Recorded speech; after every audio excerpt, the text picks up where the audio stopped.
बिस्मिल्लाहिर्रहमानिर्रहीम। अस्सलाम वालेकुम। एक नई रेसिपी के साथ आपको वेलकम करते हैं। आज हम आपके साथ बहुत ही मज़ेदार चिकन और वेजिटेबल पुलाव बनाने की रेसिपी शेयर कर रहे हैं। अगर आप पुराने तरीक़ों से बिरयानियाँ और पुलाव खा खा कर तंग आ गए हैं तो आप इस रेसिपी को एक दफ़ा ट्राई ज़रूर कीजिएगा। इसमें हमने चिकन भी यूज़ किया है और बहुत सारी सब्ज़ियों का भी इस्तेमाल किया है, तो ये बहुत बेहतर और मज़े का तरीका है बच्चों को सब्ज़ियाँ खिलाने का। साथ ही साथ हमें चिकन भी इसमें मिल रहा है, तो यकीनन ये रेसिपी सबको पसंद आने वाली है। इस पुलाव को बनाने के लिए मैंने 3/4 कप यानी पौना कप तेल जो है वो एक पतीली में शामिल कर दिया है। साथ ही साथ कुछ खड़े मसाले उसमें शामिल किए हैं, जिसमें 1 स्टिक दालचीनी है, 10 से 15 काली मिर्चें हैं, 3 से 4 लौंग हैं और 1 बड़ी इलायची है। इन तमाम अज्जा के साथ मैंने एक दरमियाने साइज़ का प्याज लिया था और उसको जो है स्लाइसेस करके वो मैंने इसमें शामिल कर दिया और हम इसको फ्राई कर लेंगे। इतना फ्राई करेंगे कि ये लाइट गोल्डन हो जाए। हमें प्याज का कलर ख़राब नहीं होने देना है। बस जैसे ही इसके ऊपर कलर आना शुरू होगा हम इसमें चिकन ऐड कर देंगे। ये मेरे पास आधा किलो चिकन था जो मैंने इसमें शामिल कर दिया है। इस चिकन को हमें इतना फ्राई करना है कि इसका जो कलर है वो थोड़ा सा चेंज हो जाए। हाई हीट पे हम इसको जो है वो फ्राई करेंगे 1 से 2 मिनट और फिर हम इसमें लहसुन अदरक का पेस्ट शामिल कर देंगे। ये 1 खाने का चम्मच भर के लहसुन अदरक का जो पेस्ट है वो मैंने इसमें शामिल कर दिया है। इसको भी एक दफ़ा अच्छे से मिक्स कर देंगे। लहसुन अदरक के साथ हमें इसको इतना पकाना है कि जो पानी है लहसुन अदरक का वो ड्राई हो जाए और हमारी ये चिकन जो है वो अच्छे से भुन जाए। अगर आप हमारे चैनल पर नए हैं तो ये रेसिपी देखते हुए हमारे चैनल को सब्सक्राइब ज़रूर कर दें और ये रेसिपी शेयर करना बिल्कुल ना भूलें। अब यहाँ मैंने 2 दरमियाने साइज़ के टमाटर लिए थे, जिनका छिलका उतार दिया था और छिलका उतार के टमाटर मैंने इसमें शामिल कर दिए। साथ ही साथ हस्बे ज़ायक़ा या 1 चाय का चम्मच नमक मैंने शामिल किया है। 1 चाय का चम्मच भर के मैंने इसमें पिसी हुई काली मिर्च का शामिल किया है। 1 चाय का चम्मच ही मैंने इसमें कुटी हुई लाल मिर्च शामिल कर दी है और अब मैं इन तमाम अज्जा के साथ इसको मज़ीद एक दफ़ा अच्छे से भून लूँगी।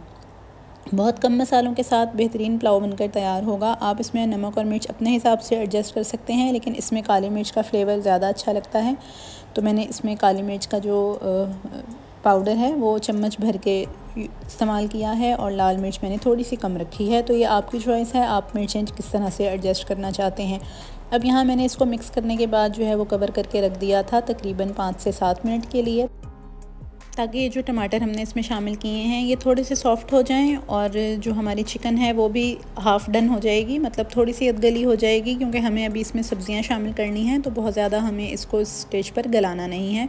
बस टमाटर सॉफ़्ट होने तक हमें इस स्टेज पर इसको पकाना है। थोड़ी सी भुनाई करेंगे और फिर मैं यहाँ पे इसमें सब्ज़ियाँ शामिल कर दूँगी। मैंने यहाँ पे आलू, गाजर और मटर का इस्तेमाल किया है। आपकी चॉइस है, आप कौन सी सब्ज़ियाँ इसमें शामिल करना चाहते हैं। अपनी चॉइस की कोई भी सब्ज़ियाँ आप इस पुलाव में शामिल कर सकते हैं। मैंने एक दरमियाने साइज़ का आलू लिया था, 1 से 2 गाजरें और 1 कप जो है वो मटर मैंने इस सारे में शामिल कर दी है। अब इसी मसाले में हम 1 से 2 मिनट के लिए ये जो सब्ज़ियां हमने शामिल की हैं वो अच्छे से इसमें भून लेंगे। इससे टमाटर भी जो हैं वो और मज़ीद गल जाएंगे और अच्छा सा जो फ्लेवर है वो इन्फ्यूज़ हो जाएगा इस सारी सब्ज़ियों में।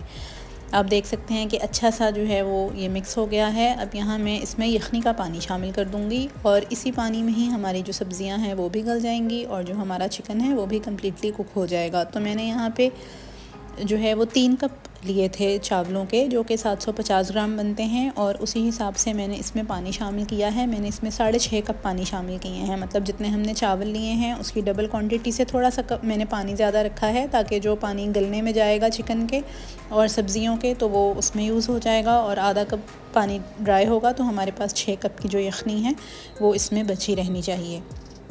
अब ये अच्छे से जो है वो गल गए थे, हमारे पास यखनी तैयार हो गई थी। तो यहाँ मैंने जो 750 ग्राम चावल भिगो के रखे हुए थे, बासमती राइस लिए थे, वो चावल मैंने इसमें शामिल कर दिए हैं। एक दफ़ा अच्छे से मिक्स करेंगे, चूल्हे को तेज़ रखेंगे और यहाँ मैंने इसमें 2 से 3 हरी मिर्चें शामिल कर दी हैं। साथ ही साथ नमक शामिल किया है। नमक आप अपने हिसाब से यहाँ पे एडजस्ट करेंगे। मैंने मज़ीद 1.5 खाने का चम्मच जो नमक है वो इसमें शामिल कर दिया है इस स्टेज पर। इतने अच्छी मज़े की खुशबू आएगी जब आप ये राइस बनाएंगे, तो एक दफ़ा आप इस रेसिपी को ट्राई ज़रूर कीजिएगा। अब यहाँ ये बॉयल आ गया है और मैं इसका जो पानी है वो खुश्क होने दूँगी, ताकि हम इन चावलों को जो है वो दम लगा सकें। चावलों को दम देने से पहले मैंने यहाँ पे 1 कप बंद गोभी अपने पास रखी थी और थोड़ी सी शिमला मिर्च मेरे पास थी, तो वो दम देने से पहले चावलों को मैंने ऊपर जो है वो इन दोनों चीज़ों की एक लेयर बिछा दी है और फिर मैं इसको कवर करके दम पे रख दूँगी। 5 मिनट हमें तेज़ आंच पर दम देना है और बाकी के जो 15 से 20 मिनट हैं वो हम बिल्कुल लो हीट पर चावलों को दम देंगे। तो ये बहुत ही अच्छा परफेक्ट दम आएगा चावलों में और हमारा ये खिले खिले चावलों वाला जो पुलाव है वो बनकर रेडी हो जाएगा।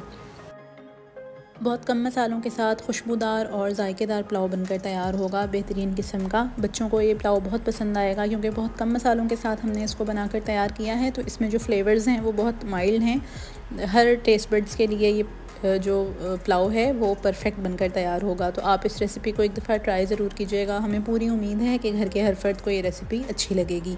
अब यहाँ पे तकरीबन 15 से 20 मिनट के बाद अच्छे से दम दे दिया था मैंने और ये हमारे मज़े के चावल जो हैं वो बनकर रेडी हैं। उम्मीद है ये रेसिपी आपको अच्छी लगी होगी। अल्लाह ताला हमारे और आपके रिज़्क़ में बहुत ज़्यादा बरकतें रहमतें अता फ़रमाए। मज़ीद नई रेसिपीज़ के साथ हाज़िर होंगे, तब तक के लिए इजाज़त दीजिए। अल्लाह हाफ़िज़।